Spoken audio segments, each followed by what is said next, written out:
తస్య జాతం శ్రీగౌతమాన్వయజమాశ్రితభాగధేయం గోపాలదేశికమహం శరణం ప్రపద్యే వాధూలాన్వయ సంజాతమప్పలార్యతనూభవం గోపాలాచార్య సచ్ఛాత్రం వందే వెంకటదేశికం శ్రీవాత్స్య వరదాచార్య పౌత్రం తత్పద సంశ్రయం తాతార్యతనయం వందే రఘునాథాహ్వయం గురుం కాశ్యపాన్వయ సంజాతం నారాయణ పదాశ్రితం శ్రీమన్నారాయణం వందే యతీశ్వరశ్రియాజుషం. సద్గ్రంథాధ్యయన సంగోష్ఠిని ఈనాటి వ్యాసంగానికి సాదరంగా ఆహ్వానిస్తూ కలిసి ప్రార్థన చేసుకుందాం. శ్రీపరాశర భట్టార్య శ్రీరంగేశ పురోహిత శ్రీవత్సాంకసుత శ్రీమాన్ శ్రేయసే మేస్తు భూయసే సప్త ప్రాకార మధ్యే సరసిజ ముకుళోద్భాసమానే విమానే కావేరీ మధ్యదేశే మృదుతర ఫణిరాట్ భోగ పర్యంక భాగే నిద్రాముద్రాభిరామం కటినికట శిరః పార్శ్వ విన్యస్త హస్తం పద్మాధాత్రీకరాభ్యాం పరిచిత చరణం రంగరాజం భజేహం యద్బృందావన పండితం దధిరవైర్యత్తాండవం శిక్షితం యల్లక్ష్మీకర సౌఖ్య సాక్షి జలజ ప్రస్పర్ధమానర్థయత్ యద్భక్తేష్వజలస్థలజ్ఞమపి యద్దూచ్య ప్రసంగోత్సుకం తద్విష్ణోః పరమం పదం వహతు నః శ్రీరంగిణో మంగళం. శ్రీస్తనాభరణం తేజః శ్రీరంగే శయమాశ్రయే చింతామణిమివోద్వాంతం ఉత్సంగే అనంతభోగినః. ఈనాడు గోష్ఠికి స్వాగత వచనాలని తెలియచేస్తూ మా బెంగుళూరు నుంచి మేమున్న చోటు నుంచి మనన తాంబూలాన్ని మంచిగా అందించినటువంటి శోభారాణిని మనసారా అభినందిస్తున్నాను. బెంగుళూరులో కూడా గోష్ఠి పెరుగుతోందనమాట. అంటే మన గోష్ఠిల వాళ్ళం బెంగుళూరులో కూడా ఉన్నాం అన్నమాట. నేను యతిరాజవల్లే అనుకుంటున్నాను. అలా కాకుండా వచ్చేపోయే మా చక్కిలం మాధవి గారు వాళ్ళ అబ్బాయి దగ్గరికి వస్తూ వెళ్తూ ఉంటారు. అలా కాకుండా ఇప్పుడు మీరు ఇలా చెప్పడం వల్ల నాకు మీరు ఫలాని చోట అనేది తెలిసింది. చాలా సంతోషంగా ఉంది. ఎక్సలెంట్ తల్లి, చాలా బాగా చెప్పారు. ప్రథమ ప్రయత్నమైన ఆ కూర్పు ఉంది 2 శ్లోకాలని ఎంత సమగ్రంగా సంగ్రహంగా సమయానుకూలంగా చక్కగా వివరణ చేసినటువంటి మీ ప్రయత్నం నిజంగా అభినందనీయం.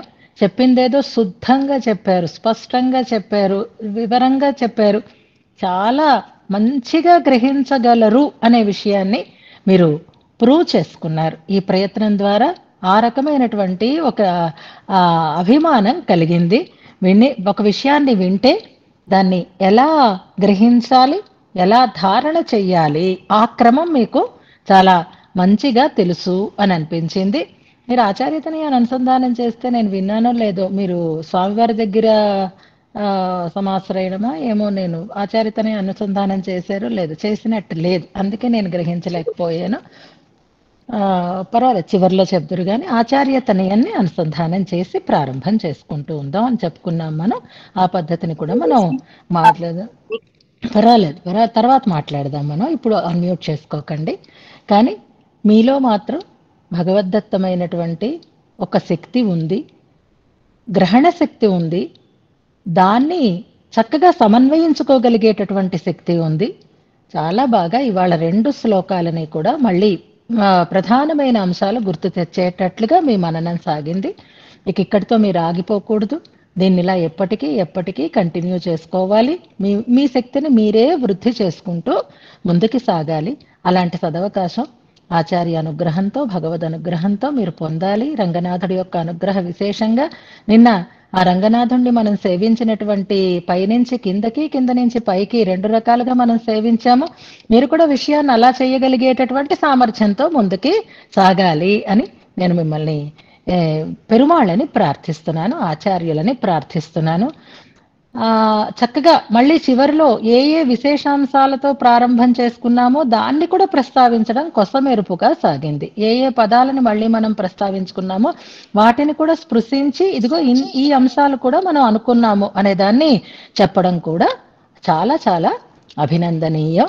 ఇంకొక్క మాట అంటాను, ఆచార్యుల గురించి నిన్న మనం చెప్పుకున్నాము. అందులో 2 మాటలు కూడా మీరు ఇందులో కలుపుకొని ఉంటే సమయం కూడా సరిపోయింది, పర్వాలేదు.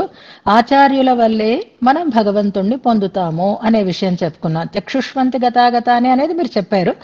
అందులో ఆ ప్రస్తావనని కూడా 1-2 వాక్యాలలో చేర్చుకుని ఉంటే ఇంకా మంచిగా ఉంటుంది. ఇప్పుడేం కొరత ఉందని కాదు, ఇప్పుడు సమగ్రత ఉంది. కానీ ఇంకా మీరు అలా కూడా చేర్చుకోగలిగేటటువంటి సామర్థ్యం కలిగిన వారు అని ఇది పొగుడుతున్నాను అనుకుని మీరు పొంగిపోకండి. ఇది నేను గ్రహించి ఆనందించినటువంటి అంశాన్ని ప్రస్తావిస్తున్నాను అంతే. మీలాంటి వాళ్ళు సంప్రదాయ గ్రంథాలని నిలబెట్టగలిగడానికి తగినటువంటి ఒక ఆధారమని సంతోషిస్తున్నాను అంతే. విని చక్కగా వాటిని మళ్ళీ చక్కగా అనగలిగేటటువంటి సామర్థ్యం భగవద్దత్తమైనది నిలుపుకుంటారు. ఈ మనన తాంబూలాన్ని వాళ్ళ ప్రప్రథమంగా అయినా చాలా సంతోషంగా స్వీకరిస్తున్నాను. ఇలాంటి తాంబూలాలు ఎన్నో నాకు కావాలి అని సిగ్గు విడిచి కోరుతున్నాను. ఆ తాంబూలాలు నాకు సమర్పిస్తూనే ఉండండి, వాటిని నేను స్వీకరిస్తూనే ఉంటాను. ఇక ఈనాటి మన వ్యాసంగాన్ని శ్లోకానుసంధానంతో ప్రారంభం చేసుకుందాం. 1 తర్వాత 65 దగ్గరికి వచ్చేద్దాం. శ్రీపరాశర భట్టార్యః శ్రీరంగేశ పురోహితః శ్రీవత్సాంకసుత శ్రీమాన్ శ్రేయసే మేస్తు భూయసే సౌశీల్య శీతలమవేల కృపాతరంగ సంప్లావితాఖిలమకృత్రిమ భూమనిమ్నం లక్ష్మ్యా చ వాసితమభూమ విగాహమానాః శ్రీరంగరాజమిష పద్మసరః ప్రసన్నం సింహాసనే కమలయా క్షమయా చ విశ్వం ఏకాతపత్రయితుమస్మదసోన్నిషణ్ణం లక్ష్మీ స్వయంవర సనాధిత యౌవన శ్రీ సౌందర్య సంపదవలిప్తమివాలిహీయ ఆపాదమూలమణిమౌళి సముల్ల సంధ్యా స్వాతంత్ర్య సౌహృద తరంగితయాంగభంగ్యా సఖ్యం సమస్త జనచేతసి సందధానం శ్రీరంగరాజమనిమేషమనుశ్రియాస్మ క్షితికమల నివాస కల్పవల్లీ సలీలోల్లుఠన దశ దిశోద్యద్ యౌవనారంభజృంభః శ్రమమపహరతాం మే రంగధామేతి తత్థత్ వరమయ ఫలనమ్రః పత్రలః పారిజాతః సంభాషమాణమివ సర్వవశం వదేన మందస్మితేన మధురేణ చ వీక్షణేన దివ్యాస్త్రపుష్పిత చతుర్భుజమత్యుదారం రంగాస్పదం మమ శుభాశ్రయమాశ్రయాణి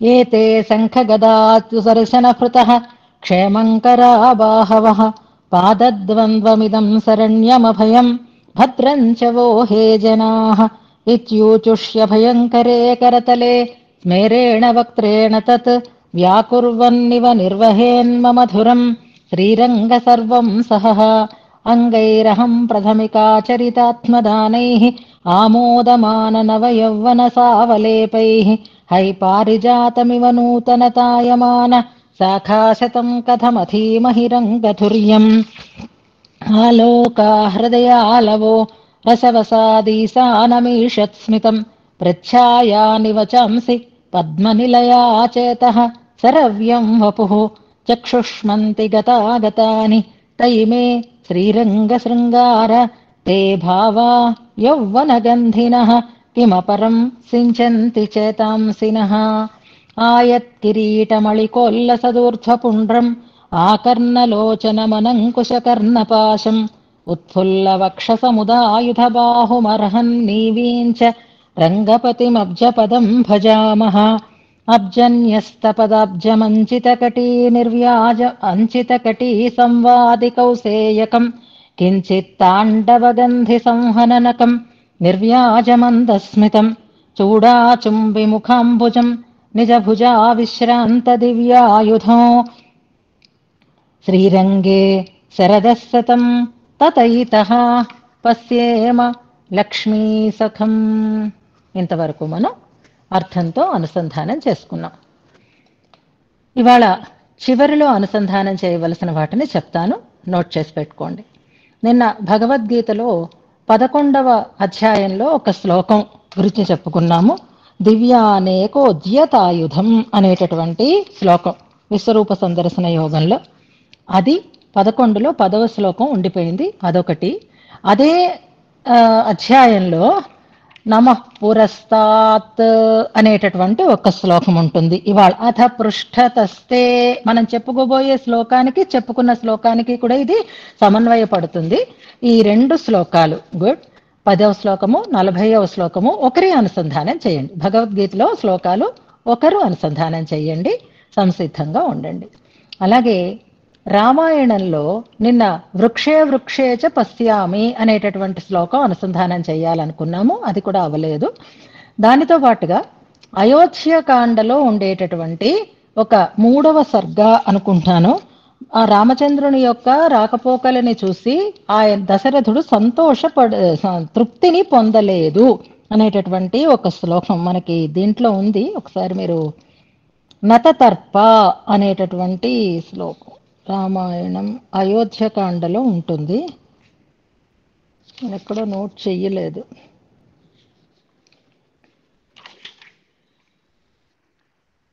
రామాయణం అయోధ్యకాండలో అది అతీవ ప్రియదర్శనం అని చంద్రకాంతాననం రామం అని శ్లోకం ఉంటుంది. దాని తర్వాతి శ్లోకం ఇది. నెంబర్ నాకు తెలియదు, సర్గ నేను సరిగ్గా చెప్పానో లేదో. అయోధ్యకాండలో మొదటి 5 సర్గలలోనే ఉంటుంది. అక్కడ ఒక 2-3 శ్లోకాలు ఉంటాయి, వాటిని మనం ఇవాళ చెప్పుకుందాం. అవి ఈ అరణ్యకాండలో శ్లోకం కూడా ఒకరే చదవండి. రామాయణంలో శ్లోకాలు ఒకరు చదవడానికి సంసిద్ధంగా ఉండండి.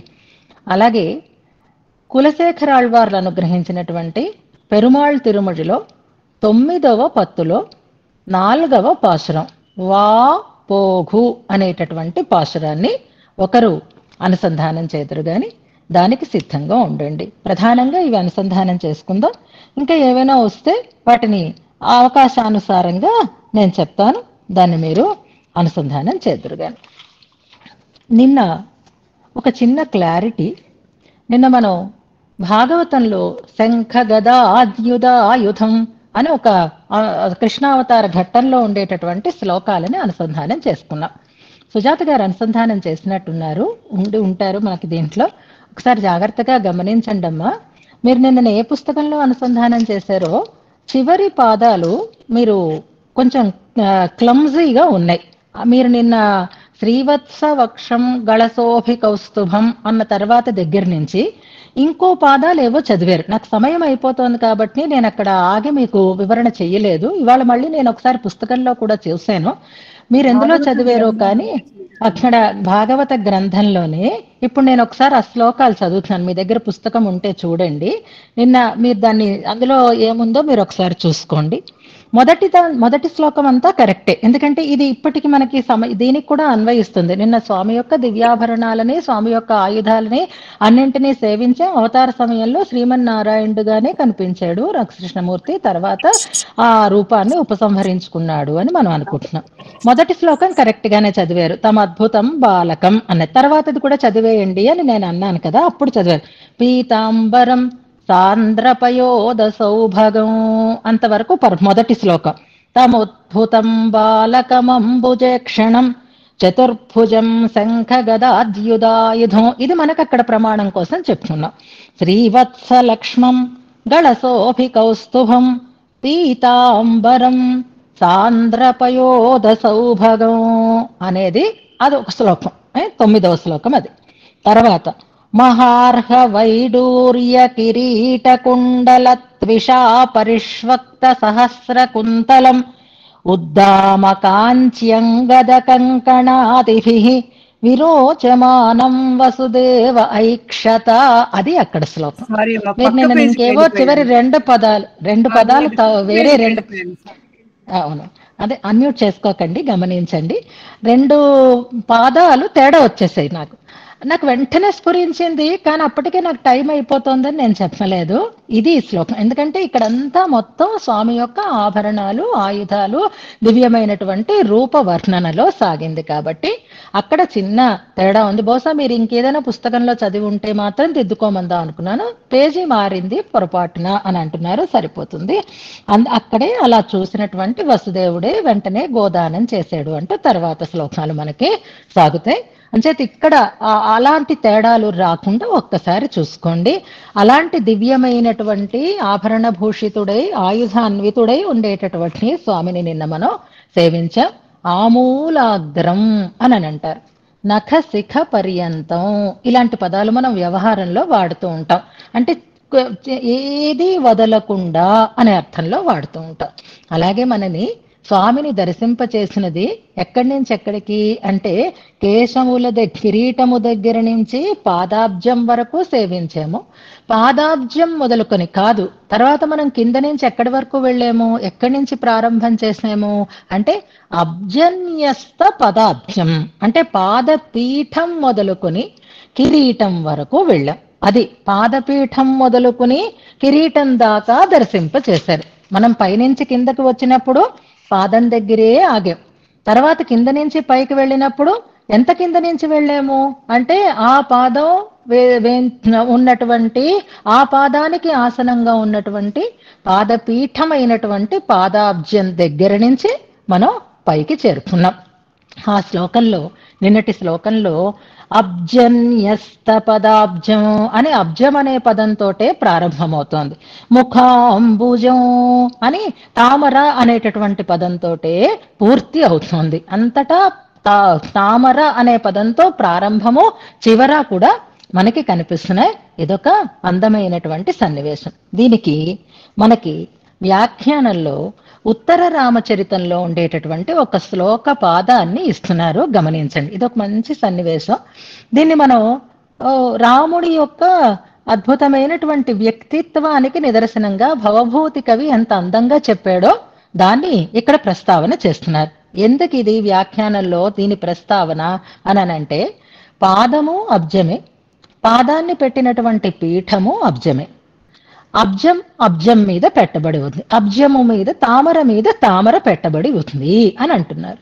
నిజానికి పువ్వులు చాలా మంగళకరమైనవి. వాటిని మనం జాగ్రత్తగా ఉపయోగించుకోవాలి. ఆ పువ్వులని కాళ్లతో తన్నడం కానీ, కాళ్లతో తొక్కడం కానీ, చేతులతో నలపడం కానీ ఇలా పువ్వులని మనం చెయ్యకూడదు. అవి మంగళకరములు, సుగంధములు, మృదువైనవి, చక్కటి అందాన్ని కలిగినవి పువ్వులు. ఆ మంగళకరమైనటువంటి ఆ వస్తువుని మనం కాళ్లతో తాడనం చెయ్యకూడదు. ఇప్పుడు కాళ్ళు పెట్టి ఉన్నాయి అబ్జం మీద అని అనేసరికల్లా అదేంటండి పూల మీద కాళ్ళు పెడతారు అని ఎవరికైనా అనిపిస్తుందేమో అని, పూల మీద కాళ్ళు లేవు, పాదాలు లేవు, పూల మీద పూలే ఉన్నాయి అంటారు. మనకు సుందర బాహుస్తవంలో పాదపీఠం కంటే పాదమే సుకుమారమైనది, ఆ రెండిటికి పోటీ వచ్చింది, ఆ ఓడిపోయింది పాదపీఠం అనేటటువంటి అబ్జం. అందుకనే ఓడిపోయిన వాళ్ళు గెలిచిన వాళ్ళని శిరసా ధరించాలి కాబట్టి ధరిస్తోంది అని కూరత్తాళ్ళు అని ఒక అందమైనటువంటి భావనతో శ్లోకాలని అందించారు. మనం అనుసంధానం చేసుకున్నాం. అది ఎందుకు ఇక్కడ చెప్తున్నారు అంటే అంత సుకుమారమైన ఇక్కడ పువ్వుని అవహేళన చెయ్యకూడదు అనే దానికి ఇది చెప్తున్నారు. సన్నివేశం ఏమిటో తెలుసా? ఇది తెలుసుకోవాలి కాబట్టి మళ్ళీ వస్తున్నాను నేను ఇక్కడికి. నైసర్గికీ సురభిణ కుసుమస్య సిద్ధా మూర్ధ్ని స్థితి నా చరణై అవతాడనాని అనేది ఇక్కడ. దీనికి అర్థం చెప్పే ముందు సన్నివేశం చెప్తాను. ఇది భవభూతి అనేటటువంటి ఒక సంస్కృత కవి ఉత్తర రామచరితం అని ఒక నాటకాన్ని మనకు అందించారు. ఆ నాటకంలో మొదటి అంకంలో ఉండేటటువంటి సన్నివేశం, సీతారాములిద్దరూ చక్కగా కూర్చుని తమ ఏకాంత మందిరంలో మాట్లాడుకుంటున్నారు. ఈలోగా లక్ష్మణుడు వచ్చాడు. అన్నయ్య, ప్రభు, మీ చరితనంతటినీ కూడా చిత్రీకరించి చిత్రపటాలుగా చేసి ఒక మంచి కళాకారుడు తీసుకుని వచ్చాడు అని చెప్తున్నాడు. చూపించమంటారా, ప్రవేశపెట్టమంటారా అని అడగడం కోసం. అలాగే అనడానికి ముందు అవునా అంత చరిత రాశాడా, ఎంతవరకు అని అడుగుతాడు ఆయన. అంటే సీతాదేవి అగ్ని పరీక్ష వరకు అని చెప్పేస్తాడు, గబుప్పని అంటాడు లక్ష్మణస్వామి. అలా అనేసరికల్లా అంతవరకు రామచంద్రుడితో ఆనందంగా మాట్లాడుతూ ఉండేటటువంటి సీతమ్మ ముఖంలో చిన్న తేడా వస్తుంది. ఇది నాటకం కదా, అందుకని అభినయించాలి, ఆ ఎక్స్ప్రెషన్స్ అన్ని చూపించాలి కాబట్టి చాలా అందంగా అక్కడ సన్నివేశాలు ఉంటాయి. అలా కొంచెం అయ్యో సీతాదేవి అగ్ని పరీక్ష అనేసరికి సీతమ్మ మీద వచ్చినటువంటి అపవాదు కదా అది పాపం.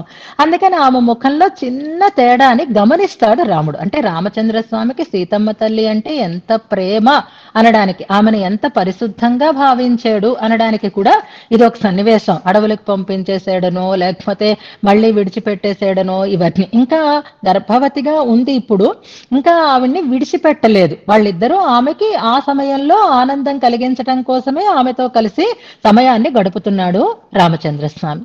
ఆమె ముఖంలో ఈ తేడా వచ్చేసరికల్లా రామచంద్రస్వామి వెంటనే అంటున్నటువంటి మాట, చెప్పినటువంటి శ్లోకం అన్నమాట ఇది. ఆ మాట రూపంగానే శ్లోకం కూడా ఉంటుంది.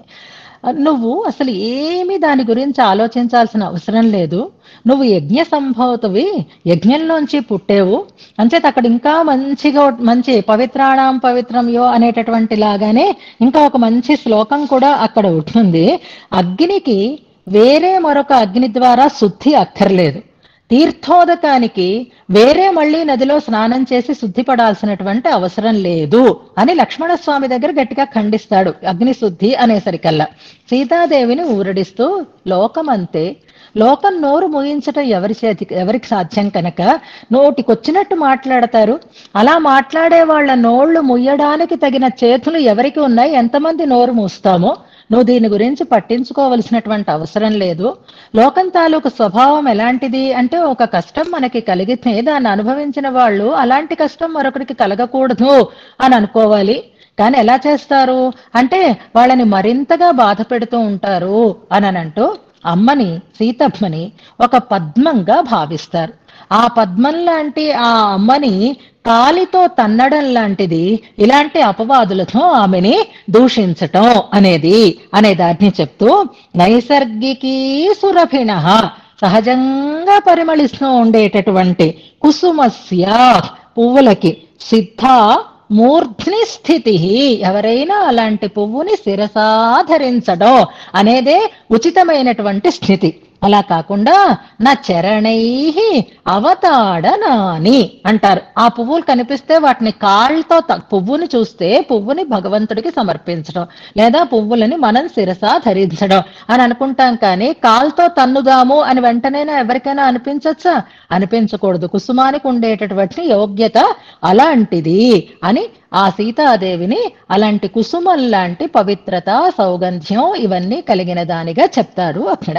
ఇప్పుడు ఇదెందుకు ఇక్కడ ప్రమాణంగా చెప్పుకుంటున్నాము అని అంటే, ఇచ్చారు అని అంటే, అబ్జన్యస్త పదాబ్జం అన్న చోట పాదము అబ్జము కంటే కూడా మృదువైనది. అందుకే కాలుతో తన్నడం లేదు కుసుమాన్ని, ఆ కుసుమం కంటే అబ్జం కంటే కూడా మృదువైనది పాదాబ్జము అనేటటువంటి భావన కలిగించటం కోసం దాన్ని మనకి ప్రమాణంగా ఇక్కడ ఇస్తున్నారు. అలాంటి అద్భుతమైన స్వామి యొక్క దివ్య దేహ సౌందర్య అనుభవాన్ని చేయించారు. అందులో మనకి కిరీట కాంతి, పాదపీఠ కాంతి రెండింటినీ చూసాం. ముడిచ్చోదియాయ్ అనేటటువంటి ఒక పాశురాన్ని ఇప్పుడు జ్ఞాపకం చేసుకుంటే, అందులో ముడిచ్చోది చెప్పారు, అడిచ్చోది చెప్పారు, కడిచ్చోది చెప్పారు, ముఖచ్చోది చెప్పారు. అవన్నీ కూడా పడిచ్చోది అన్నారు. అంటే స్వాభావికమైనటువంటి తేజస్సు స్వామిది, తెచ్చిపెట్టుకున్నది కాదు. అలాగే నిన్న మనం అనుసంధానం చేసుకున్నటువంటి ఆ శ్లోకాలు రెండింటిలో కటీకాంతి సంవాది అని కడిచ్చోది చెప్పారు. ఆ కటికి సంవాదిస్తూ, ఆ కటి తేజస్సుకి సంవాదిస్తూ ఉంది ఆయన ధరించినటువంటి పీతాంబరం అని అడిచ్చోది, ముడిచ్చోది, అన్ని రకాలైనటువంటి జ్యోతులు, అన్ని రకాలైనటువంటి తేజస్సులు. ఆళ్వార్ల అనుభవం అక్కడ ఎలా ఉందో ఇందులో భట్టర్ వారి అనుభవం కూడా అలాగే సాగింది. అలాంటి స్వామిని తతయితః పశ్యేమ అన్నారు. అంతటా స్వామినే చూస్తాము, ఎక్కడ మరొక దర్శనం మాకు కలగకుండా స్వామే సర్వదా మేము చూడగలిగేటట్లుగా కావాలి అని కోరుకున్నారు. ఈ పదం ఇక్కడ తతయితః పశ్యేమ అని అంటే ఆ అంతటా అని అనుకోవాలి. అక్కడ ఇక్కడ అంటే అంతటా, సర్వత్రా అని అనుకోవాలన్నమాట. ఈ ప్రయోగం ద్వారా ఉపనిషత్తులలో ఒక విద్యని స్ఫురింప చేస్తున్నారు అని అంటారు. ఇప్పుడు శోభారాణి ఇవాళ మననం చేస్తున్నారు, రోజుకొకరు మననం చేస్తున్నారు. కొంతమంది బాగా అలవాటు పడిపోయిన వాళ్ళకైనా లేదా ప్రథమ ప్రయత్నం చేస్తున్న వాళ్ళకైనా, అలవాటు పడిపోయిన వాళ్ళకైతే కొంచెం ధీమా ఉండవచ్చు. ప్రథమ ప్రయత్నం చేస్తున్న వాళ్ళకైతే నేను ఇంకా జాయిన్ అవుతాను అనడానికి ముందు ఒక 2 నిమిషాలు ఉండేటటువంటి కంగారు ఒక్కసారి గుర్తుపెట్టుకోండి. మీ స్థితి ఎలా ఉంటుంది అంటే, మీ ఎదురుగా ఫోన్ ఉన్నా కనిపించదు, మీరు అసలు టైప్ చేసుకున్నారు, లింక్ చేసుకున్నారు, వచ్చారా లేదా కూడా మీకు తెలియదు. ఆ రోజు టైప్ చేసుకునేటటువంటి లింక్ లో ఉండే లెటర్స్ కూడా మీకు ఒకసారి స్పృహకి రాకుండా ఉంటాయి. అవునా కదా? ఇది నేను అనుభవిస్తాను కాబట్టి నేను చెప్తున్నాను మీకు. ఇంకా ఇంట్లో ఎవరైనా పిలుస్తూ ఉంటే వాళ్ళ మాటే మీకు చెవిలో వినపడదు. మీకు వినపడేది కనపడేది మనస్సులో మీకు నిలిచి ఉన్నది ఒక్కటే ఈ మననం, ఈ 5 నిమిషాలు, ఈ మ్యాటర్, ఈ విషయం, ఈ శ్లోకం, ఈ వాక్యం, ఇదే మీకు కనిపిస్తూ ఉంటుంది. అంతకు ముందు కూడా మీరు మననానికి పేరిచ్చిన దగ్గర నుంచి మీకు అనిపిస్తుంది. కానీ ఇంకా దగ్గరికి వచ్చింది అన్నప్పుడు ఉండేటటువంటి స్థితి ఒక్కసారి తెలుసుకోండి. అప్పుడు మీకు ఏం కనిపిస్తోంది అంటే, ఏదో మనకి భారతంలో చెప్తారే, అర్జునుడికి ఆయన ద్రోణాచార్యుడు చెట్టు మీద పండు చూపించి, ఏ పక్షిని చూపించో పండుని చూపించో ఏం కనిపిస్తోంది అంటే, అది తప్ప ఇంకేది కనపడడం లేదు అంటాడు. చూసారా? అలా ఉంటుంది మన పరిస్థితి. దాని మీద మనం దృష్టిని కేంద్రీకరించి చెయ్యాలి అంటే అదే కనిపిస్తుంది, ఇంకేది కనిపించదు. అలా అయిందనుకోండి, మీకు యోగ సిద్ధి కలిగినట్టే గుర్తుపెట్టుకోండి. అదే యోగ సిద్ధి.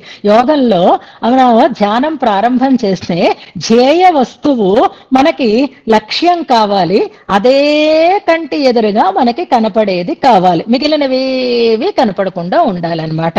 దాన్ని భగవద్గీతలో స్వామి చెప్తాడు, యో మాం పశ్యతి సర్వత్ర సర్వంచ మయి పశ్యతి అనేటటువంటి ఒక శ్లోకం ఉంటుంది. 6వ అధ్యాయంలో ఉంటుంది ఆ శ్లోకం, చదవక్కర్లేదు అని గుర్తుపెట్టుకోండి. ఓ మాం పశ్యతి సర్వత్ర. మనం కూడా ఇప్పుడైతే ఎలాగైతే మననంలో ఉండే విషయాన్ని అంతటా చూస్తున్నామో, అదే నిలుపుకుంటున్నామో, మనం అసలు నిజంగా నిలుపుకోవలసినది ఏమిటి? భగవత్ తత్వాన్ని. ఎక్కడైనా మనకు అదే కనపడాలి. ఎవరైతే సర్వత్ర మాం పశ్యతి, అన్నింటిలోనూ నన్నే చూస్తాడో, అంతేకాదు సర్వంచ మయి పశ్యతి, అంతా నాలో చూస్తాడు. నన్ను అన్నింటిలోనైనా చూడాలి, అన్నింటిలోనూ నన్ను చూడాలి, నన్ను అన్నింటిలోనూ చూడాలి. యోమాం పశ్యతి సర్వత్ర. మిగిలిన వస్తువులు చూస్తున్నప్పుడు వస్తువులు కనపడకూడదు, భగవంతుడే మనకి వాటిలో కనపడాలి. సర్వంచ మయి పశ్యతి, భగవంతుడిని చూస్తున్నప్పుడు మిగిలిన వస్తువులన్నీ కూడా భగవంతుడిలోనే మనకి దర్శనం ఇవ్వాలి. అలా ఎవరైతే ఉంటారో వాళ్ళకి నేను కనపడకపోవడం అనేది ఉండదు, వాళ్ళు నాకు కనపడకపోవడం అనేది కూడా ఉండదు. వెరీ గుడ్, నెంబర్ పెడుతున్నారు.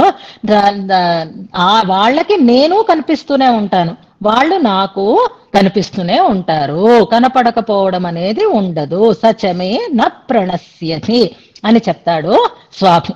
అలాగా భట్టరు వారు ఇప్పుడు తతయిత పశ్యేమ, అంతటా చూస్తాము అలాంటి స్వామిని అని అంటున్నారు. ఇక్కడ ఛాందోగ్యోపనిషత్తులో భూమ విద్యని గురించినటువంటి ఒక విద్య ఉంది, భూమ విద్య అని. అది ఇక్కడ స్ఫురింప చేస్తున్నారు అని అంటారు. ఈ భూమ విద్య అంటే ఏమీ లేదు, ఇలాగే ఇప్పుడు మనం మనన స్థితి గురించి చెప్పుకున్నట్టే స్థితే అన్నమాట. ఈ భూమ విద్యని ఎవరెవరికి చెప్పారు అంటే, ఈ విద్యలన్నీ కూడా చాలా అందంగా ముందు ఒక కథా సంవాదంలాగా మొదలవుతూ ఉంటాయన్నమాట. 2 అన్నదమ్ముల మధ్య జరిగినటువంటి సంభాషణ భూమ విద్య. నారదుడు, సనత్కుమారుడు, వీళ్ళిద్దరూ అన్నదమ్ములే, బ్రహ్మ మానస పుత్రులే కదా వీళ్ళు. నారదుడు వేదవ్యాసుడికి విచారం కలిగితే దగ్గరికి వెళ్ళి ఉపదేశం చేశాడు అని మనం భాగవతం మొదట్లో వింటాం. ఇంత చేశాను కానీ నాకేమీ ఆనందంగా లేదు అంటే, లేదు, భగవద్గుణగానం చెయ్యి, భాగవతాన్ని రచించటానికి ప్రేరకుడైనాడు అని. అప్పుడు విచారం ఎవరికి కలిగింది? వ్యాసునికి కలిగింది. ప్రోత్సాహం ఎవరిచ్చారు? నారదుడు ఇచ్చాడు. ఆనాడు వ్యాసుడికి ఎలాంటి పరిస్థితి వచ్చిందో నారదుడికి ఒకప్పుడు అలాంటి పరిస్థితి వచ్చిందిట.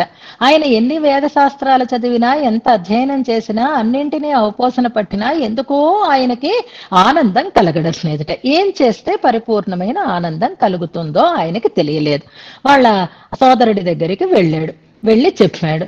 చెప్తే సోదరుడు అడిగాడు, నువ్వు ఇంతవరకు ఏమేమి చదువుకున్నావో చెప్పు, ఏ సిలబస్ పూర్తయిందో చెప్పు అని అడిగాడు. ఎందుకలా అడగడం అంటే, నువ్వు చదువుకున్న వాటిని నేను మళ్ళీ చెప్పక్కర్లేదు, ఇప్పుడు మన కాలక్షేపంలాగే నిన్న చెప్పుకున్నవే మళ్ళీ చెప్పుకుంటున్నాము అంటే అది చెరబడమే అవుతుంది. మనకు అర్థం కావడం కోసం 10 సార్లు చెప్పుకుంటాం, వాళ్ళకైతే అవసరం లేదు కదా. అందుకని సనత్ కుమారుడు, ఇంతవరకు నువ్వేం చదువుకున్నావో చెప్పు, తర్వాత ఏం చెప్పాలో నేను ఆలోచించి చెప్తాను అని అన్నాడు ఆయన. లేదా నువ్వు చదువుకున్న వాటి అన్నింట్లోనూ భగవద్ దర్శనం ఎలా చేయాలో చెప్తాను అనే భావంతో కూడా అడిగి ఉంటున్నాడు. అంటే ఆయన చెప్పాడు, నేను వేద శాస్త్రాలు చదువుకున్నాను, ఇవి చదువుకున్నాను, అవి చదువుకున్నాను, అన్నింటినీ ఏకరూపు పెట్టాడు. కానీ నాకేమిటో ఏది అవగతం కావాలో అది అవగతమైనట్టుగా నాకు అనిపించటం లేదు అని ఆయన చెప్పాడు. అప్పుడు సనత్ కుమారుడు చెప్పాడు, నువ్వు వేద శాస్త్రాలు చదువుకున్నావు అనుకో, అది నామబ్రహ్మ వైభవాన్ని చెప్తుంది. అంటూ అలా ఒక్కొక్కటి చెప్తూ ఒక 14 విషయాల గురించి చెప్పి, ఆత్మ గురించి చెప్పి, అంతకంటే పైది పరమాత్మ తత్వము, అది అన్నిటికంటే గొప్పది అని భూమ విద్య అంటారు. భూమ అంటే ఏది? భూమ అంటే యత్ర నాణ్యత్ పశ్యతి, నాణ్యత్ శృణోతి, నాణ్యత్ విజానాతి సభూమా అని చెప్తున్నారు. ఏది తెలుసుకుంటే మరొక దాని గురించినటువంటి దృష్టి కానీ, మరొక దాని గురించినటువంటి ఆలోచన కానీ, మరొక దాని గురించిన వినడం కానీ అక్కర్లేదు, అది భూమా అని. అదే పరతత్వము, అదే భగవత్తత్వము, అదే బ్రహ్మతత్వము అని చెప్తాడు. మనం ఏది చదువుకుంటే ఎత్ర అన్యత్ పశ్యతి, అన్యత్ శృణోతు, అన్యద్విజానాతి, ఇంకా మరొకటి వినిపిస్తోంది, మరొకటి కనిపిస్తోంది, మరొకటి తెలుస్తోంది అని నీకు స్థితి ఉంటే తదల్పం, అది అల్పము. ఏది భూమా, ఏది అల్పము అనే విచక్షణ తెలియచేసి, ఏదైతే భూమో, ఏదైతే అధికమైనదో, ఏదైతే గొప్పదో, యో వై భూమా తదమృతం, అది అమృతం. అంటే అది ఎప్పుడూ ఉండేది, ఆనందాన్ని కలిగించేది అవుతుంది. యదల్పం తన్మర్త్యం, ఏదైతే అల్పమైనటువంటి స్థితి అంటే ఇంకా చూడాలి, వినాలి, తెలుసుకోవాలి అనిపిస్తుందో అది మర్త్యం, అది నిలిచేది కాదు, స్థిరంగా ఉండేది కాదు అని చెప్తాడు. అది భూమ విద్య అని అంటారు. అలాగే భట్టర్ వారు కూడా ఇక్కడ రంగనాథుణ్ణి తప్ప, నంబెరుమాళ్ళని తప్ప మరొకరిని చూడటం లేదు. యావదాయుషం అన్నట్లుగా శరదశతం శ్రీరంగే పశ్యేమా అనడానికి ఆ భూమ విద్యని స్ఫురింప చేస్తున్నారు. అది తప్ప మరొకటి మనకి స్ఫురించకుండా ఉండాలి. అది మనకి శాశ్వతమైన అమృతమైనటువంటి స్థితిని కలిగించేది కావాలి అని కోరుకున్నారు వెనుకటి శ్లోకంలో. అంటే నిన్నటి శ్లోకం దాకా మనం ఏమనుకున్నాము? పశ్యేమా, భట్టర్ వారి మాటే, మా మాట కాదండి, మీరు మమ్మల్ని దోషం చెప్పకండి, చూస్తాము అని అంటున్నారు. చూస్తూ ఊరుకుంటారా? భగవంతుణ్ణి చూస్తూ ఊరుకుంటారా? ఇంకేం చెయ్యక్కర్లేదా చెప్పండి. ఇప్పుడు మననం చేసిన వాళ్ళు ఉన్నారనుకోండి, వాళ్ళు మొత్తం అంతా అయిపోయిన తర్వాత కూడా నేను ఇంకా వెయిట్ చేస్తూ ఉంటాను. ఎందుకని? అమ్మగారిని ఈనాటి కాలక్షేపం ప్రారంభించమని కోరుతున్నాము అని చెప్పాలి కదా. నెక్స్ట్ నన్ను ప్రారంభించడానికి అనుమతించాలి కదా. అలాగే భగవద్ దర్శనమైంది, భగవద్ దర్శనం చేసిన మనం అలా గుడ్లగూబల్లా చూస్తూ ఉంటామా? నిత్యసూరులు అలా చేస్తున్నారేమో, సదా పశ్యంతి అని కనురెప్ప పాట లేకుండా. కానీ మనమైతే ఏం చేయాలి? స్వామిని శరణు వేడాలి కదా. ఎప్పుడైతే ఈ భూమ విద్య ద్వారా భగవంతుణ్ణి మనం చేరతామో, ఆ భూమ విద్యలో చెప్పబడినటువంటి పరమాత్మ పత్ని విశిష్టుడు, విగ్రహ విశిష్టుడు అంటూ ఆయన సపరివారంగా ఉండేటటువంటి వాడు అనే విషయాన్ని తెలియచేస్తూ, ఇవాళ ఈ శ్లోకంలో మనం చెప్పుకోబోయే శ్లోకంలో ఆ స్వామిని శరణు వేడుతున్నామన్నమాట. ఇప్పుడు పెద్దల దగ్గరికి వెళ్ళారండి, పెద్దల దర్శనం అయిందండి. దర్శనించినటువంటి మీరు అలా కొయ్యల్లా నిలబడకూడదు, వెంటనే వంగి పాద అభివందనం చెయ్యాలా అక్కర్లేదా? చెయ్యడం కదా సంస్కారం. అందుకే తతయిత పశ్యేమా అని అన్నాం కాబట్టి ఆ దర్శనానికి లాభమేది? ఆ స్వామిని మనం చేరటం. కాబట్టి ఈ శ్లోకంలో ఆ స్వామికి మనం శరణు వేడుతాము అంటున్నారు. ఇందులో మా శ్లోకాన్ని అనుసంధానం చేసుకుందాం. అగ్రే తార్ష్యేణ పశ్చాత్ అహిపతిశయనేన ఆత్సయనేన ఆత్మనా పార్శ్వయోశ్చ శ్రీభూమిభ్యాం అతృప్త్యా నయనచుళుకనైః సేవ్యమానామృతౌఘో వక్త్రేణావిస్మితేన స్ఫురదభయగదా శంఖచక్రైః భుజాగ్రైః విశ్వస్మై తిష్టమానం శరణం అశరణాః రంగరాజం భజామహ. శ్రీమన్నారాయణ చరణం శరణం ప్రపద్యే అని అనిపిస్తున్నారని అనుకుంటాం, కానీ ఇంకా మూలవరులను కూడా చూసిన తర్వాత ద్వయమంత్రాన్ని పూర్తి చేస్తున్నారు. నంబెరుమాళ్ళ దగ్గర కూడా మనం శరణు వేడాలి కాబట్టి శరణం అశరణాః రంగరాజం భజామహ. భజామహ అనేది క్రియాపదం. భజామహ ఇంతకు ముందు కూడా మనకు వచ్చింది కదా, అంతకు ముందు ఉండేటటువంటి శ్లోకంలో కూడా అబ్జపదం భజామహ, నిన్నటి శ్లోకంలో కూడా మనం భజామహ అనే క్రియాపదాన్ని చెప్తున్నాం.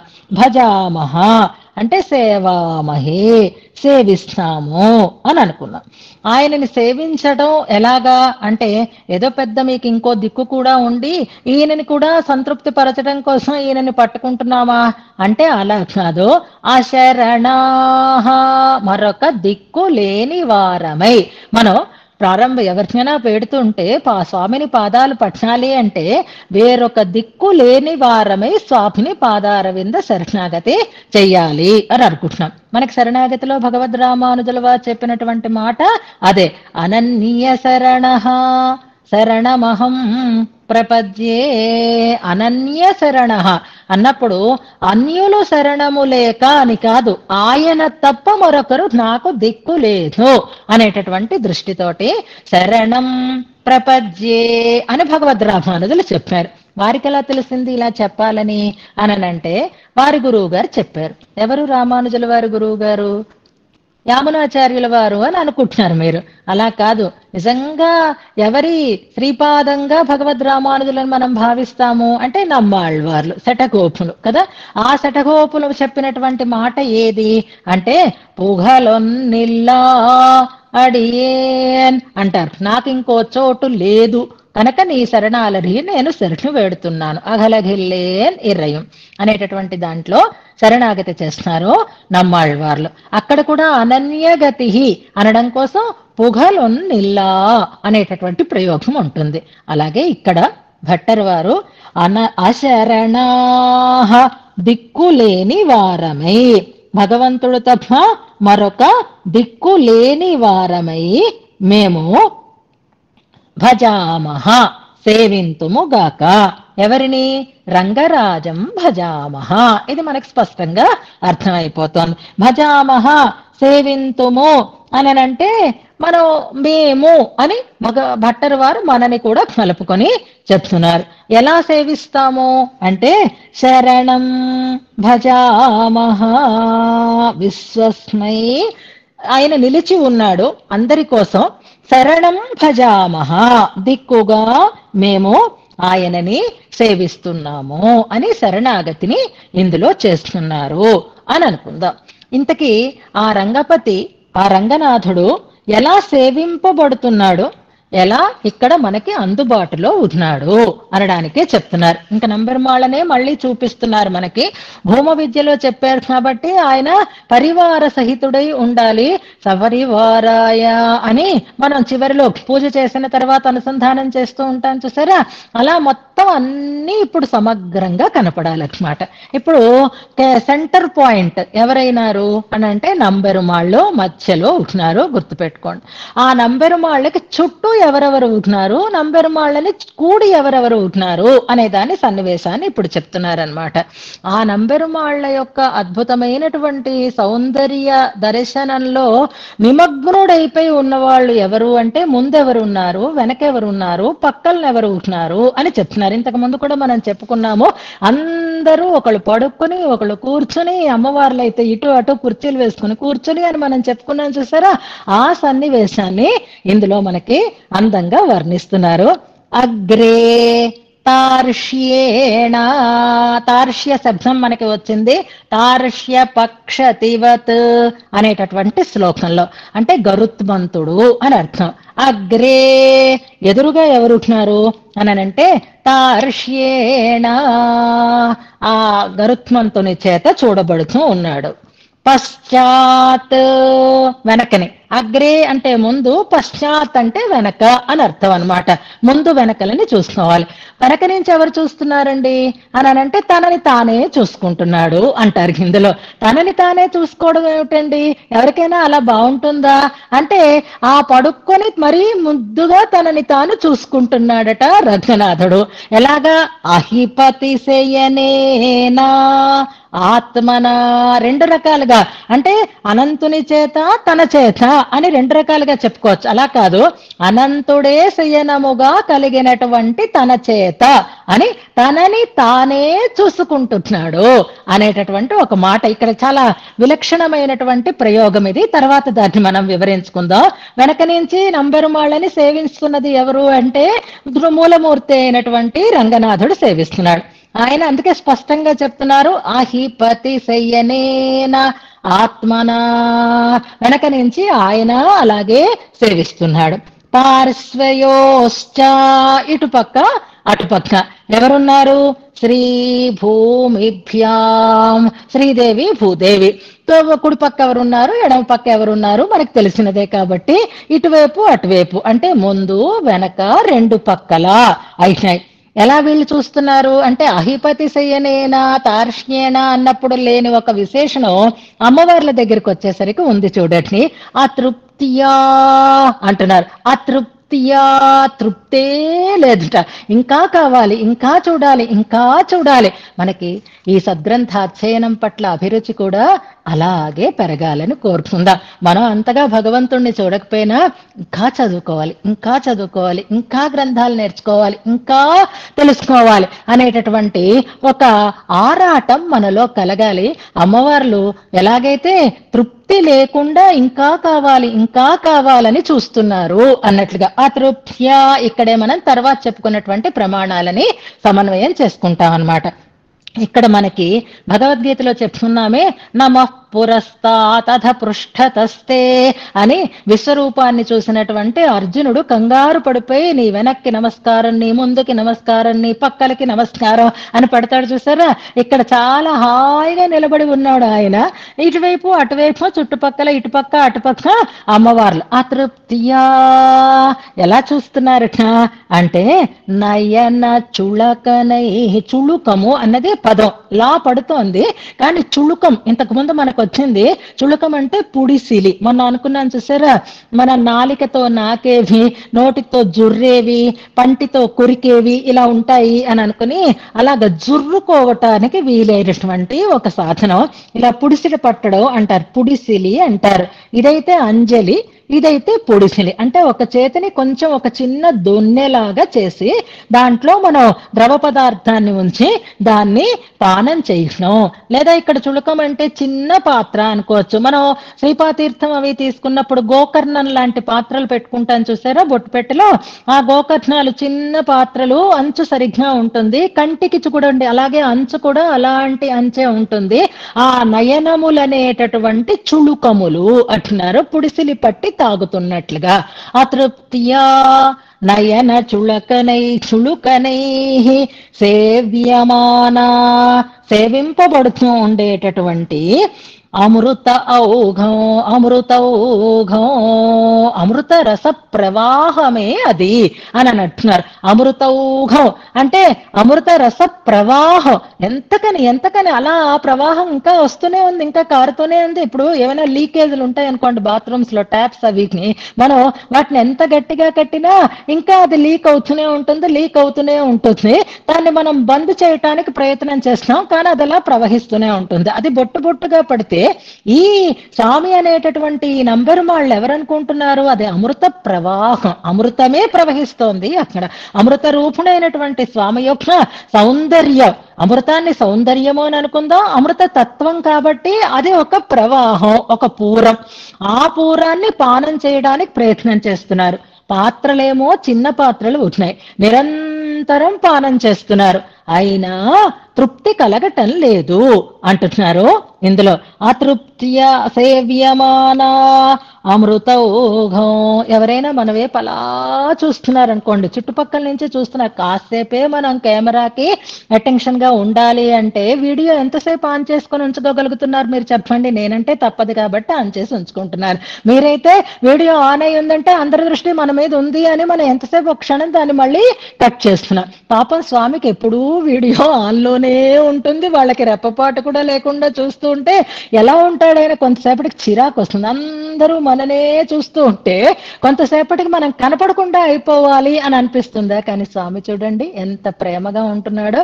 అలా అందరూ తనని చూస్తూ ఉంటే వక్త్రేణ అంటే ఇప్పుడు మొత్తం ఫోకస్ అంతా నంబెరుమాళ్ళ మీదకి వచ్చింది అనమాట. ఇంతవరకు చుట్టూ తిరిగింది కెమెరా, ఇప్పుడేమో మళ్ళీ నంబెరుమాళ్ళ మీదకి చూపిస్తున్నారు. ఆయన ఎలా ఉన్నాడట అంటే వక్త్రేణ విస్మితేనా, అలా చిన్న నవ్వు అలా కనిపిస్తూనే ఉంది, అలా నవ్వుతూనే ఉన్నాడు ప్రేమగా మనని చూసి. నిర్వ్యాజ మందస్మితం అన్నట్లుగా ఆ స్వాభావికమైనటువంటి మందస్మితం అది. ఆ వక్త్రేణ విస్మితేనా, నవ్వుతూ చూస్తున్నాడట. ఆయన నిలబడి ఉన్నాడు మన కోసం, అంతేనా? స్ఫురత్ ప్రకాశిస్తున్నాయి ఏవి? అభయ గదా శంఖ చక్రై. అబ్బా, ఇప్పుడు డౌట్ క్లియర్ అయిపోయింది మనకి. వెనుక ఒక శ్లోకంలో చెప్పారు 4 భుజాలతోటి 4 ఆయుధాలని ధరిస్తున్నా అని ఒక శ్లోకం మనం చదువుకున్నాం. 4 కాదు 3 అని అనుకున్నాం. అంతేకాదు పాతు ప్రణత రక్షాయాం అన్నప్పుడు సదా పంచాయుధీం బిభ్రత్ అని కూడా అంటున్నారు. ఈ సదా అనేది మాత్రం అన్ని చోట్ల కామన్ గా అవుతుంది. 3 శ్లోకాలలో చూస్తున్నాం వరుసగా. మళ్ళీ ఇక్కడ కూడా ఆయుధాలు వచ్చేసాయి. ఆయన ఉన్నాడంటే ఆయుధాలు ఉండక తప్పదనమాట.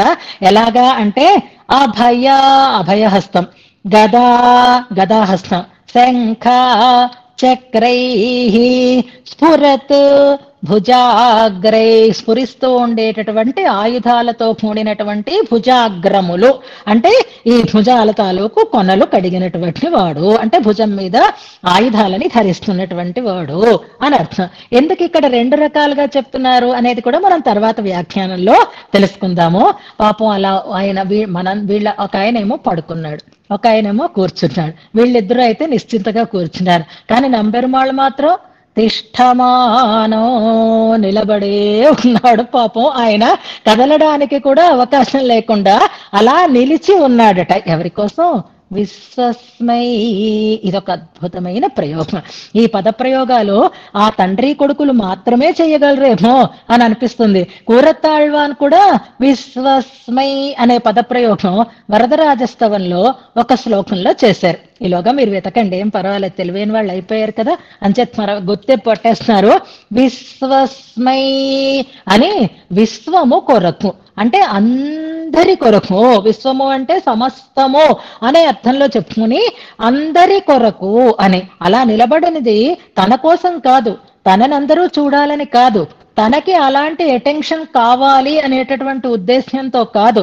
విశ్వస్మై తిష్టమానో, అందరి కోసము ఆయన నిలిచి ఉన్నాడు అని అంటారు. అందరి కోసం నిలిచి ఉండడం అంటే ఎలా ఎలా అందరి కోసం నిలిచి ఎందుకుంటాడు ఆయన అనడానికి మనకి దానికి కూడా వివరణ ఇస్తున్నారు. విశ్వస్మై అనే పదాన్ని గుర్తుపెట్టుకోండి, అద్భుతమైన ప్రయోగం అది.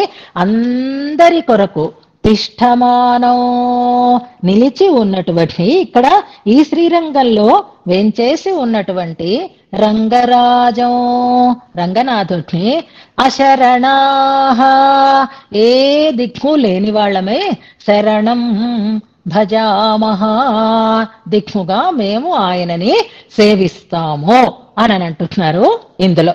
ఇక ఆయన తనని మనకి ప్రకటింపచేస్తూ ఉండేటటువంటి స్థితి విశ్వస్మై తిష్టమానో అనడం దేనికి అనంటే శ్లోకం పెట్టారు. న వక్తుం న శ్రోతుం అనేటటువంటి ఒక వరదరాజస్తవంలో శ్లోకంలో విశ్వస్మై త్వం తిష్టసి అనేటటువంటి ప్రయోగం కూరత్తాళ్వాన్ చేశారు.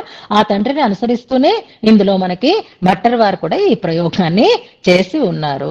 ఇప్పుడు అందరి కోసం ఉండడం ఏంటంటే, అందరంటే ఎవరు అని ఒక చిన్న ప్రశ్న వేద్దాం అనుకోండి. అందరూ అంటే ఎవరు అని అంటే, ఎవరు తనని ఇష్టపడుతున్నారో వారికి కనపరుచుకుంటాడు తనని తాను. అందుకే కనపడకుండా ఉండేవాడు కనపరుచుకునేవాడు అవుతాడు ఆయన. శ్రీరంగం అని ఒక పదానికి, రంగం అనే పదానికి మనం ఎన్నో నిర్వచనాలని చెప్పుకున్నాం. భక్తుల చేత ఇష్టంగా పొందబడేది శ్రీరంగమే, భక్తుల కోసం ఇష్టంగా పరమాత్మ చేరేది రంగమే అని మనం చెప్పుకున్నాం. అంటే భక్తుల పట్ల స్వామికి ఉండేటటువంటి ప్రేమకి సూచకంగా ఆయన ఇక్కడికి వచ్చి ఉన్నాడు. అయితే ఎక్కడి నుంచి వచ్చాడండి అంటే, ఎక్కడి నుంచి అంటే కేర్ ఆఫ్ పరమపదం కదా. పరమపదంలో ఉండే స్వామి, ఇక్కడ ఉండేటటువంటి స్వామి ఒక్కరే అనేటటువంటి శ్లోకం మనం చెప్పుకున్నాం. కావేరి విరజాసేయం అనేది ఇవాళ ఇంకొంచెం మనం దానిలో డెవలప్మెంట్ చేసుకుంటాము. ఇప్పుడు విశ్వస్మై అనేటటువంటి పదం దగ్గర అందరి కోసము అంటే ప్రేమించేటటువంటి వారందరి కోసము. ఎలా ఉపనిషత్ చెప్తుంది, తనోగం వివృణుతే స్వాం అంటారు. ఆయన ఏ రకంగానూ అందేవాడు కాదు, తనంతట తాను ఎవరినైతే వరిస్తాడో వారి కోసం తనను తాను ప్రకాశింప చేసుకుంటాడు. అందుకే ఈయన ఇష్టంగా మన కోసం ఇక్కడికి వచ్చాడు, మన కోసం తనని తాను ప్రకాశింప చేసుకుంటున్నాడు అని విశ్వస్మై అనే పదంలో తిష్టమానో అన్న దానిలో అందరి కోసం అంటే ఇష్టపడేవారు అందరి కోసం, తాను ఇష్టపడేవారు అందరి కోసం అని కూడా అనుకోవచ్చు, తనని ఇష్టపడేవారు అందరి కోసం అని కూడా అనుకోవచ్చు.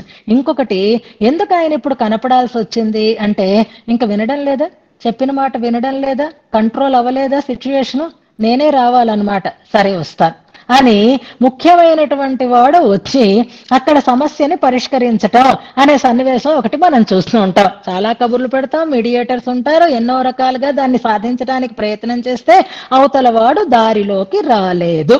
సో ఇంకా తప్పదు, నేనే రంగంలోకి దూకుతా అని ముఖ్యమైన వాడు రంగంలోకి వచ్చినట్లుగా వివాదం పెరిగిపోతోంది. అక్కడ ఏ రకమైనటువంటి మీడియేషను జరగటం లేదు. అప్పుడు తానే ఒక ప్రమాణం చెయ్యాల్సి వచ్చింది. భట్టర్ వారు చెప్పినటువంటి స్థితే త్వం మే అహం మే అనేటటువంటి వివాదం అన్నమాట. ఈ వివాదంలో పాపం మధ్యస్థులు అన్న వాళ్లే ఆయనకి ఎవరూ దొరకలేట. మృగ్య మధ్యస్థవత్ త్వం అంటారు గతంలో. పాపం మధ్యస్థులు, మీడియేటర్స్ ఎవరు దొరకక ఇంకెందుకు మీరు చెప్పండి, మీరే ప్రమాణం చేయమంటే నేను ఆ ప్రమాణం చేస్తాను అని తడిబట్టలు కట్టుకొని ప్రమాణం చెయ్యటానికి సంసిద్ధంగా ఉన్నాడా అన్నట్లుగా తిరుమంజన సమయంలో సేవించి చెప్పినటువంటి ముక్తక శ్లోకం అని అంటారే. మధ్యస్థులు ఎవరూ లేకపోతే, మీడియేటర్స్ ఎవరూ లేకపోతే అసలైన వాడే రాక తప్పదు స్థిరీకరించటం కోసం. అందుకోసం విశ్వస్మై తిష్టమానో, అందరికీ అలాగా నువ్వు కనపడేటట్లుగా స్థిరపడేటట్లుగా ప్రకాశిస్తున్నావా స్వామి అంటున్నారు ఇందులో. అంతేకాదు అతృప్త్యా అనుంది చూసారా, తృప్తి కలిగించే అమృతము పరమపదంలో ఉన్న అమృతమైతే అతృప్తమైనటువంటి అమృతము శ్రీరంగంలో ఉండేటటువంటి అమృతం. ద్రావిడ వేదానికి సంస్కృత వేదానికి ఉండేటటువంటి చిన్న తేడాని ఇందులో వచ్చింది. ఉభయ వేదాంతాలు అంటా రెండూ ఒకే విషయాన్ని ప్రతిపాదన చేస్తున్నాయి. కానీ ఆ తీరులో ద్రావిడ వేదం అంటే స్వామికి ఇంకా ఎందుకంత ఇష్టమో ముందు పెట్టుకుంటాడు అనడానికి ఇది ఒక చిన్న సన్నివేశం అన్నమాట. పరమపదంలో ఉండేటటువంటి పరమాత్మ యొక్క స్వరూపాన్ని గురించి చెప్తూ ఉపనిషత్తు ఏమంటుంది అంటే, ఆ స్వామిని సేవించి అక్కడ తృప్తిని పొందుతారు అని ఒక ఉపనిషద్వాక్యాన్ని చెప్తారు. అమృతం అంటే ఆ అమృతం కాదు, ఇక్కడ అమృత తత్వము అంటే భగవత్ తత్వం అని అనుకుందాం. మామూలు సముద్రంలోంచి పుట్టిన అమృతం మనకు అసలు అవసరమే లేదు. ఇప్పుడు ఈ అమృత స్వరూపమైనటువంటి భగవత్ తత్వం, పరమపదంలో ఉండేటటువంటి పరతత్వము, అర్చామూర్తిగా ఉండేటటువంటి ఇక్కడ శ్రీరథంలో ఉండేటటువంటి రంగనాథుడు, ఇలా రెండు అనుకుంటే పరమపదంలో ఉన్నది అమృతమే, ఇక్కడ ఉన్నది అమృతమే. కానీ ఆ అమృతాన్ని గురించి చెప్పినది సంస్కృత వేదం, ఈ అమృతాన్ని గురించి చెప్తున్నది ద్రావిడ వేదం అని అనుకుందాం. చెప్పిన తీరుని బట్టి చూద్దాము.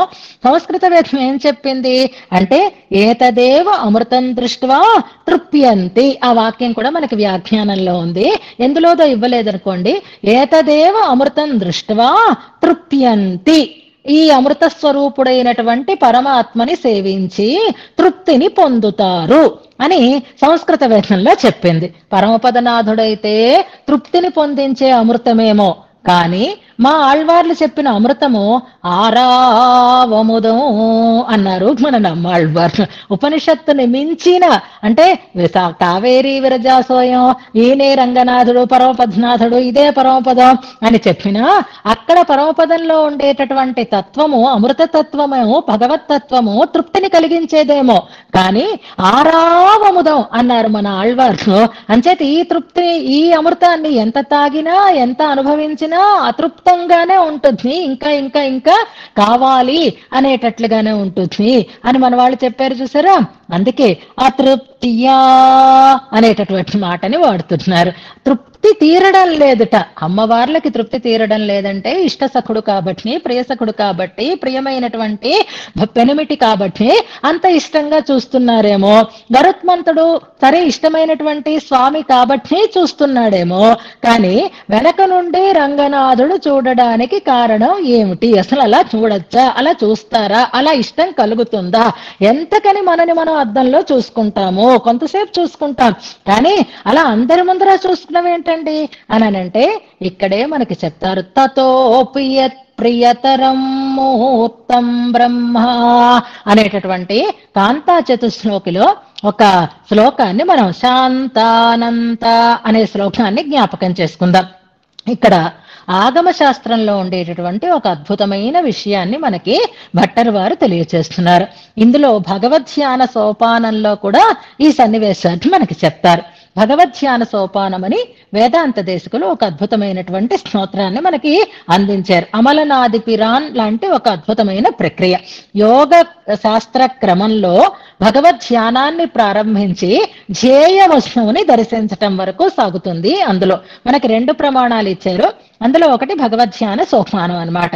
అందులో మొదటి శ్లోకం అంతర్జ్యోతి అంటూ ప్రారంభమవుతుంది. యోగం ఎక్కడి నుంచి స్టార్ట్ అవుతుంది, ధ్యానం ఎక్కడి నుంచి స్టార్ట్ అవుతుంది అంటే అంతర్ముఖం చేసుకుని అంతర్వాత్మగా ఉండేటటువంటి తత్వాన్ని దర్శించటంతో ప్రారంభం అవుతుంది. అందుకే అంతర్జ్యోతి అని ప్రారంభం చేసినటువంటి ఆ అంతర్యామిగా ఉండేటటువంటి పరమాత్మ ఇప్పుడు ధ్యేయ వస్తువే నాకు ఎదురుగా కనపడుగాక అంటారు. అదే స్తోత్రంలో 11వ శ్లోకంలో. తర్వాతది ఫలశ్రుతి శ్లోకం అనుకోండి.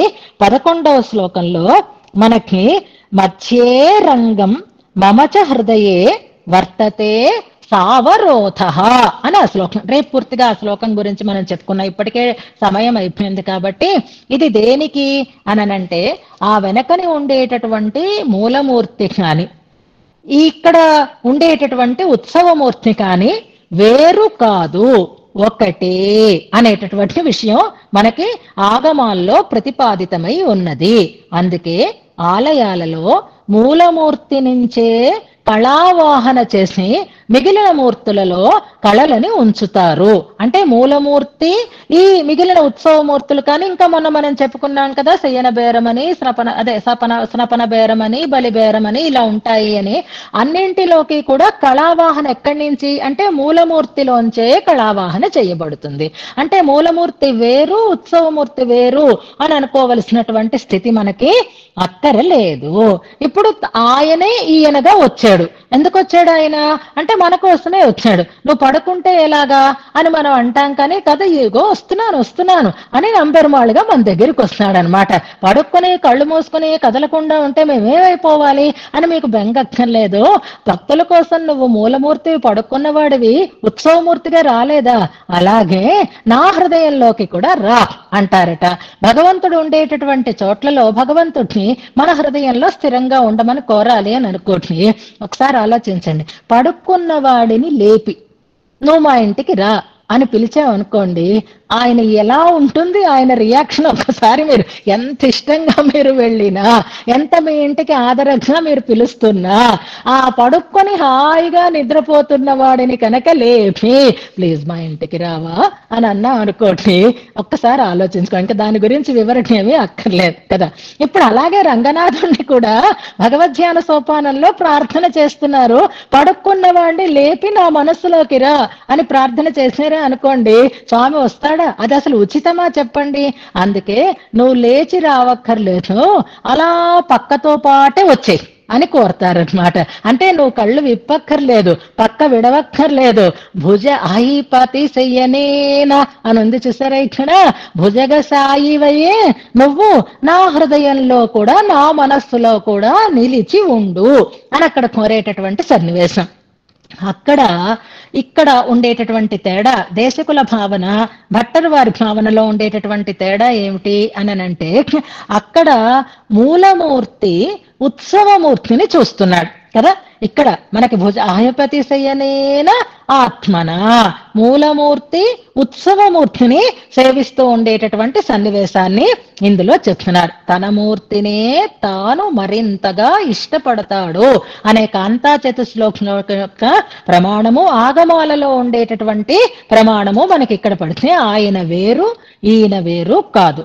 అయితే ఆయన తనని తాను చూసుకోవడము అంటే రూపుదాల్చినటువంటి ఆ విగ్రహం అంటే స్వామికి కూడా చాలా ఇష్టం ఉంటుంది కనుక తనని తానే అతృప్త్యా అనేటటువంటి తృప్తి తీరకుండా చూసుకుంటూ ఉండేటటువంటి సన్నివేశం వరకు ఇవాళ మనం ఇందులో పరిమితం అవుదాం. తర్వాత రేపు మిగిలిన విషయాలను ఇంకా ప్రమాణ తీరట్టు కూడా ఉంది కాబట్టి చూసుకుందాం. అంచేత అలా ఉంది పద్ధతి.